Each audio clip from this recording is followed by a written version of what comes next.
Next ভিডিওতে দেখাইতেছি আমি মশলা কষাচ্ছি, ঠিক আছে। কিন্তু এই ভিডিওতে আমি দেখতেছি তরকারি রান্না করতেছি, কারণ শর্ট ভিডিও তো মনে করেন বেশি লম্বা করা যাবে না, এটার লম্বা মানে টানা যাবে না, তাহলে আপনারা সবাই দেখতে পারবেন না ভিডিওটা।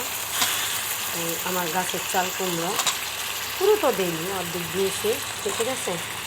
এটা অর্ধেক দিয়েছি, বেশি দেয়নি, বেশি দিলে এতগুলো কে খাবে।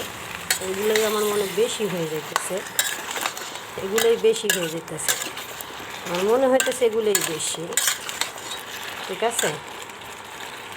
জানি না বেশি হবে কি না, হইলে আর কি করার আছে, ঠিক আছে। এখন আমি এটা ঢাকনা দিয়ে ঢেকে দেব, এটা সুন্দর করে হয়ে যায়, ঠিক আছে। নেক্সট টাইমে তরকারিটা হয়ে গেলে আপনাদের আমি আবার দেখাবো।